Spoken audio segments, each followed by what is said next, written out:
아내를 모자로 착각한 남자라는 책이 있습니다.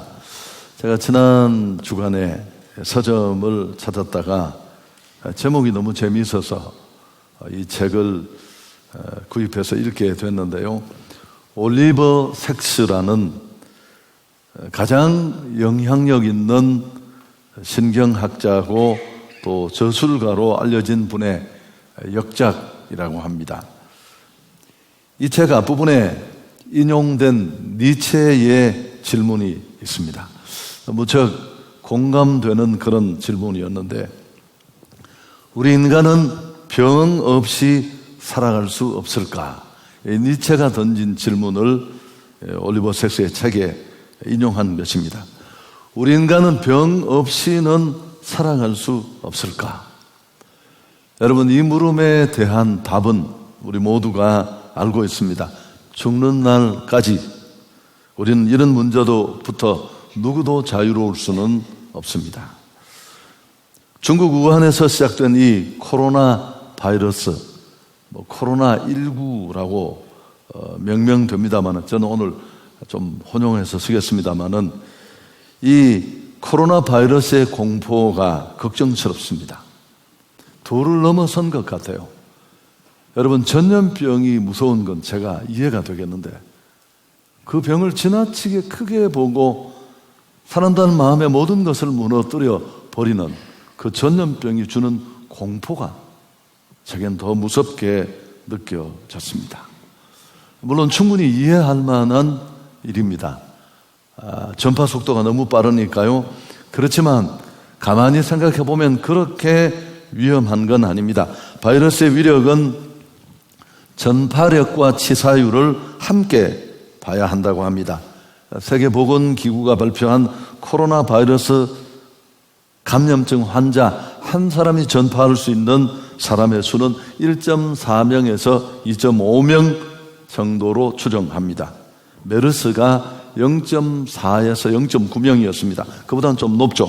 그러나 2003년에 대유행했던 사스의 2명이나 5명보다는 낮은 수준입니다. 다만 이 신종 코로나의 감염은 일상 접촉에서도 전파되고 옮겨진다는 게 좀 부담이죠. 여러분, 전파력만큼 고려되어야 될 게 치사율인데요. 잠정적인 이 코로나19의 치사율은 2% 정도입니다. 여러분, 이것도 중국 내에 관리가 전혀 안 된 환자들, 치료받지 못해 방치된 환자들, 이런 사람들 수치가 다 여기 들어간 겁니다. 이게 배제되면 훨씬 떨어집니다. 사스의 치사율이 10%였고 우리가 몇 년 전에 선교가 중단되고 했던 이 메르스의 치사율은 무려 35%를 넘었습니다. 비교가 되죠. 코로나19는 그렇게 무서운 병이 아닙니다. 감염병이기 때문에 내가 안 걸리더라도 누구에겐가 전염되고 전파될 수 있습니다. 또 기저질환이나 고령자들에게는 좋지 않은 경우가 될 수 있죠. 그러나 충분히 주의하면 지나친 공포에 떨 이유가 전혀 없습니다. 제가 목회 연구기간에 이걸 보면 너무 화가 났어. 또 이해도 잘 안 되고, 책도 찾아보고 정보들도 뒤적였습니다만은, 여러분, 우리의 반응이 너무 지나치다는 게 제 생각이었습니다. 판단이고.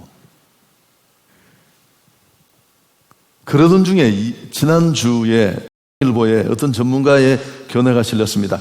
코로나 바이러스는 알려진 것만큼 심각한 병이 아니라는 전문가의 얘기였습니다. 제 생각이 아니라 방지환이라는 중앙감염병원 운영센터장이라는 분입니다. 이분은 이 코로나19 TF팀의 팀장이고 지금 환자 28명을 확진자들을 관찰하고 돌보고 투약한 사람입니다. 그분은 확진자들 대부분이 아주 건강 상태가 좋고, 여러분 들으셨죠? 몇 사람이 그저 몸살 증세를 보이고 있을 뿐이다, 그런 얘기를 하면서 결론적으로 어떤 얘기를 했느냐 하면은 너무 두려워할 필요가 없다라는 겁니다. 그래서 제가 좀 더 마음에 힘을 얻었는데 그 다음 날인가요? 대통령까지 거들었습니다. 지난 화요일로 기억을 하는데 우리나라에서는 아직까지는 신종 코로나는 중증 질환이 아닙니다. 치사율도 높지 않고 우리나라의 방역망 의료 체계는 잘 작동되고 있다. 그런 내용이었습니다. 여러분, 전문가들의 얘기를 종합해 보면 이 코로나19의 치사율은 독감보다 약간 높습니다. 독감으로 2018년 한 해 죽은 사람이 2,900명입니다. 어제 확인한 통계청 자료예요. 미국은 6,000명이 넘고요. 대한민국의 환자 수는 확진자가 28명, 사망 제로, 완치 8명. 그렇습니다. 중증 환자도 없고 사망자도 없습니다. 여러분, 저는 이 상황을 축소하거나 왜곡하자는 게 아닙니다. 중국 통계만 보고 떨면 안 됩니다. 중국, 일본 다 문제가 있습니다. 초기 대응이 부실했고 정보를 숨기고 병실도 제대로 없고 치료제도 없고. 여러분, 제대로 알면 우린 조심하면 되고 두려움에서 벗어날 수 있습니다. 동물의 뼈 한 조각만 알고도 제가 이 얘기 한번 했죠. 그 동물이 어떤 종에 속하는 동물인지, 또 살았을 때의 습성과 모습을 알 정도로 동물의 정통한 동물학 교수가 있었습니다. 그 제자들이 스승님을 좀 놀라게 하려고 스승님이 주무시는 방에 막 뿔과 굽이 달린 기괴한 동물의 옷을 입고 들어가서 와! 했습니다. 교수가 졸다가 눈을 뚝 떠서 인형을 뒤집어선 학생을 보더니만 아무 일도 없었다는 듯이 다시 잠을 잤습니다. 다음날 실망한 학생들이 물었습니다. 교수님, 왜 놀라지 않았느냐고. 내가 그 동물을 봤더니만 뿔이 있고 발굽이 있더군. 그건 초식동물이라는 얘기지. 초식동물이 나를 해칠 리가 있겠어? 그래서 나는 편안하게 잠을 잤지. 제 설교의 내용입니다. 여러분, 그냥 그대로 보자는 겁니다. 너무 확대해서 경제도 엉망이 되고 모임 다 폐쇄도 충분히 이해할 수 있는, 아니 예배도 못 오고, 그래서 무슨 우리가 말세에 무슨 환란이 오고 비파가 오면 이거 몇 사람이나 남을지 참 걱정이 됩니다. 여러분, 병이 두려운 척하며 그 속에 우리가 지금까지 본질을 놓치고 확실한 신앙에 서지 못했다는 실체가 거기 다 드러나는 거죠. 제가 위험을 무릅쓰고 오늘 오해의 소지가 있지만 이 설교를 하게 된 이유입니다. 여러분, 불안이나 공포, 두려움은 무지에 대한 이자입니다. 삶을 살면서 얼마나 불안을 느끼는지는 무엇을 얼마나 알고 있는지와 비례합니다. 무관하지 않습니다. 아는 만큼 우리는 불안으로부터, 두려움으로부터 벗어날 수 있음을 보여준 프랑스의 동물학자 퀴비에의 얘기가 제가 조금 전에 말씀드렸던 얘기입니다. 코로나19의 경우는 어떻습니까? 충분히 주의를 하되 지나친 공포는 금물이다. 앞에 말한 TF 팀장이 한 얘기입니다. 제 얘기이기도 하고요. 근데 우리의 대처는 너무 지나칩니다. 바이러스보다 다른 걸로 먼저 죽겠다 싶어요. 여러분, 너무너무 우려스럽습니다.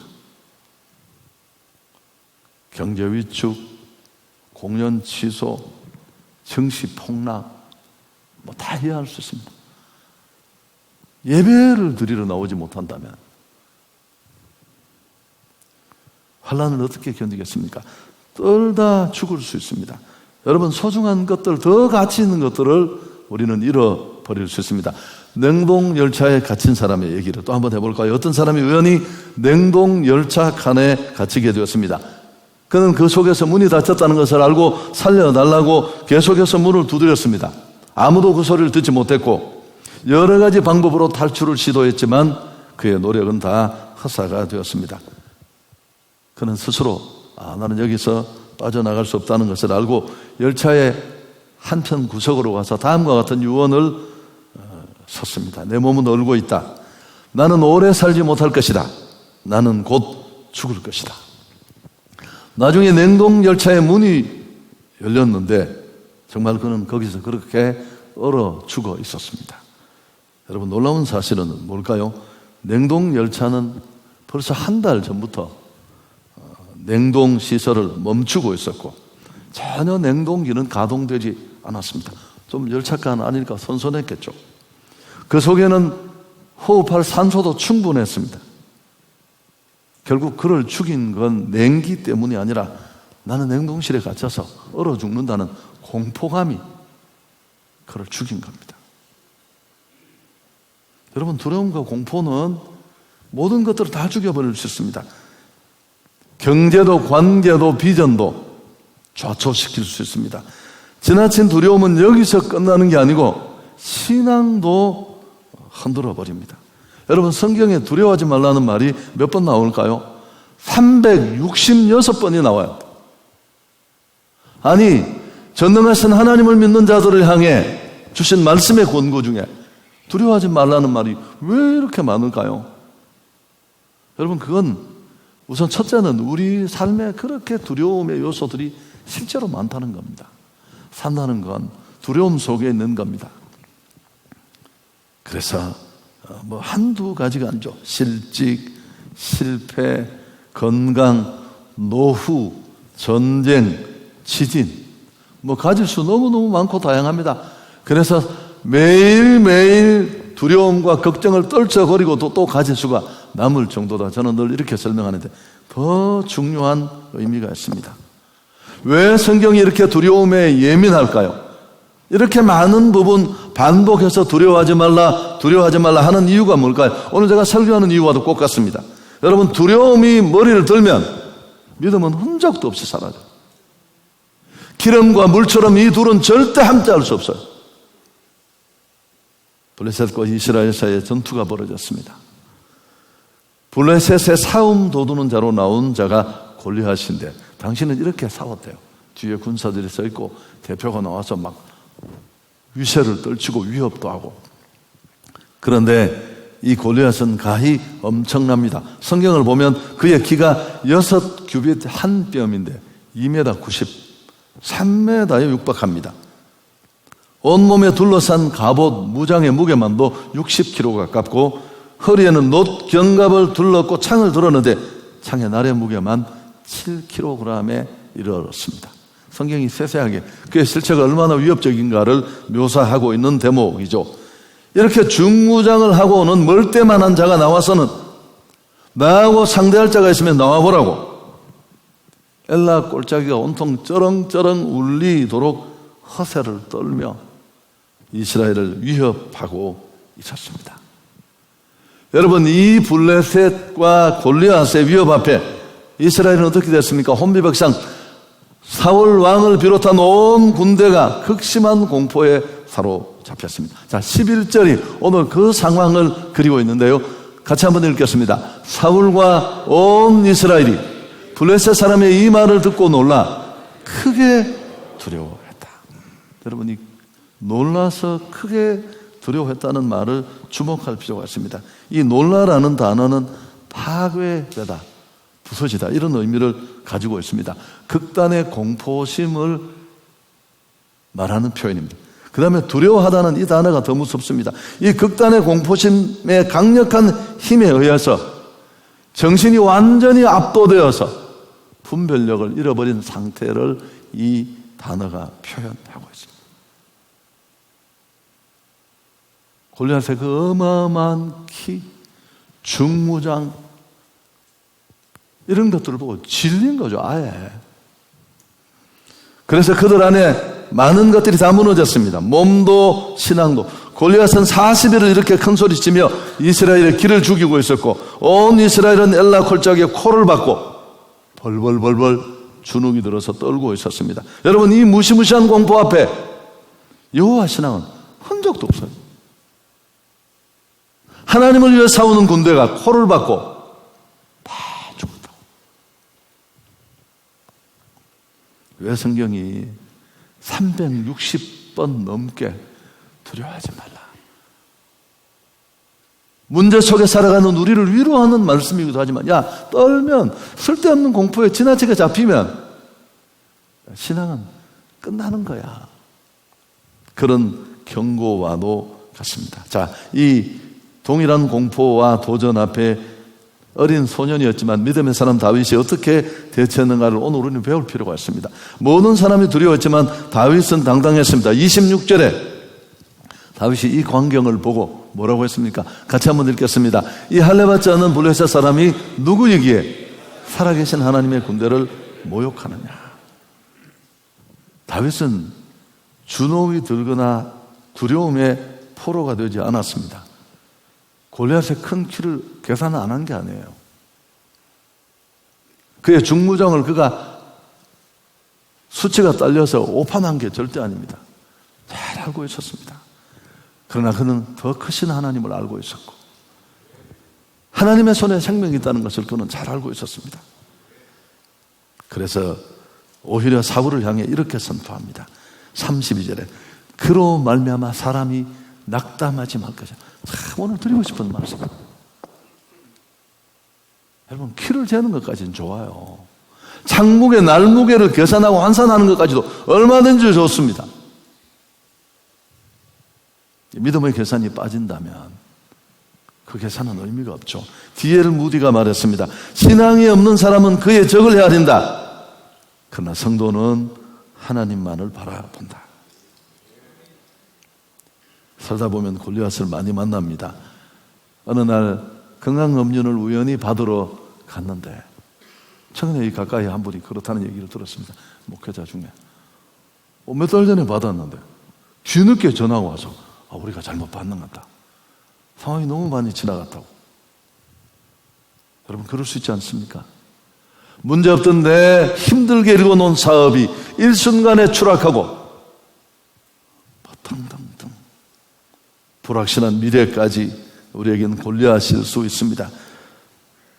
만일 우리는 그 상황 앞에 한 걸음도 나가지 못하고 주저앉아 쩔쩔매고 절망할 때가 있는데 그러나 그렇게만 있어서는 안 됩니다.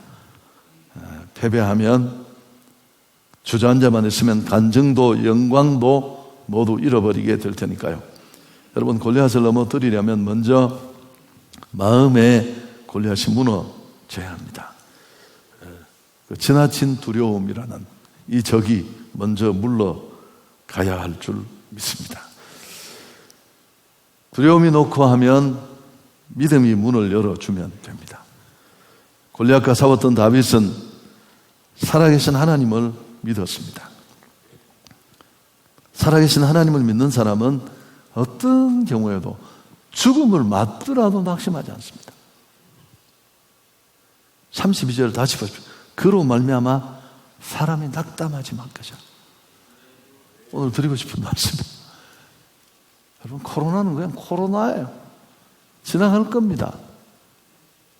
너무 여기 계신 분들은 좀 아니 뭐 다른 거 다 쓸데없는 모임을 자제하고 또 접촉을 피하고 다 이해할 수 있습니다. 아니 예배를 드리지 못한다는 게 그게 말이 되겠습니까?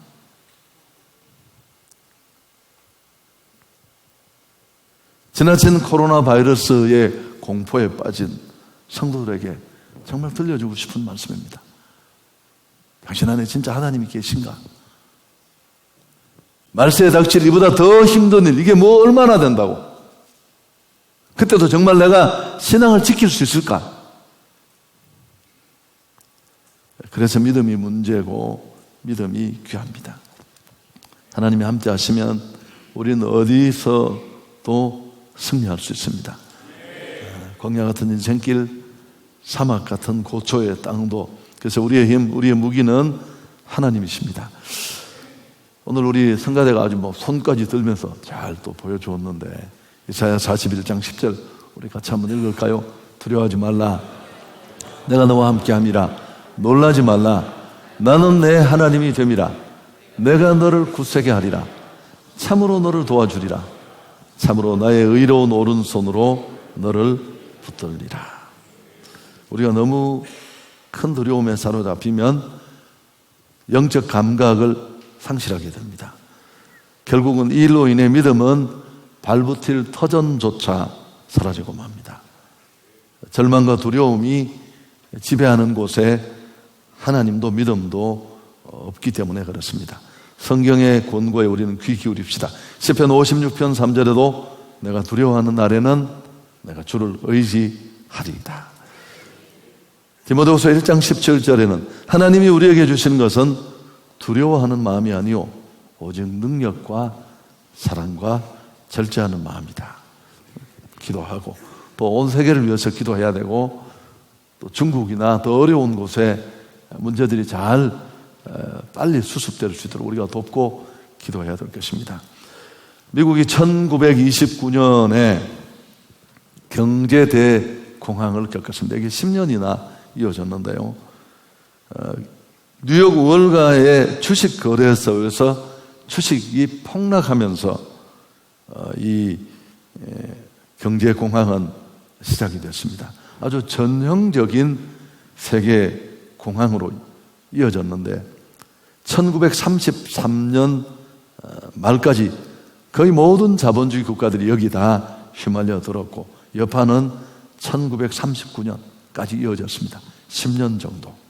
파급 효과, 지속 기간, 그 극심함의 정도를 봐서 앞에 대자를 붙인 거예요.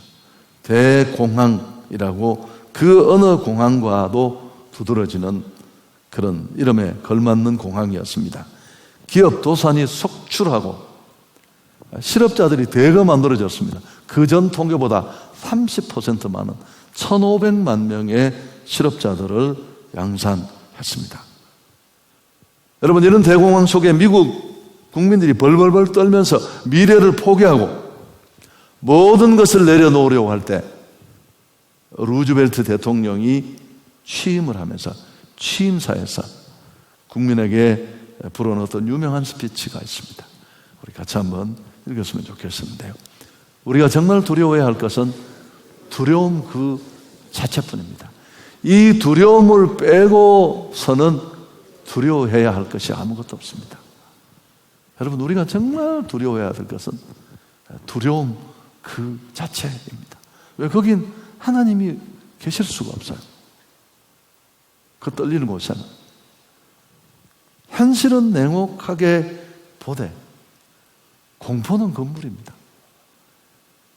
여러분, 조심은 하되 두려워하지 맙시다. 신앙이 흔들릴 만큼 우리가 당당하게 순교자로는 못 죽더라도 얼마나 많은 상황들과 부딪히면서 여기까지 왔는데 너무 떠는 사람 장갑 벗고 악수하면 해서 떨지 마시라고. 지난해 독감으로도 2,900명이 죽었다니까요. 여러분, 우리는 니체의 그 푸념처럼 병으로부터 완전히 자유할 수 없습니다. 죄의 결과이기도 하고요. 자, 그럼 어떻게 해야 될까요? 내가 설교하면서 조심하려고 오늘 좀 살살 안정된 마음으로 오해 없이 하자고 했는데 원래 저의 그런 기도는 잘 응답이 되지 않습니다. 여러분, 외침인데요. 조심하되 두려워하지 맙시다. 주의를 하되 공포에도 빠지지 맙시다. 청결과 위생 필요합니다. 그리고 필요 없는 외출은 삼가해야 되겠죠. 안 보이던 동창 50명을 전국에서 모아서 그럴 필요 없지 않나요? 여러분, 그러나 예배를 빠진다면 좀 이상하지 않으세요? 그건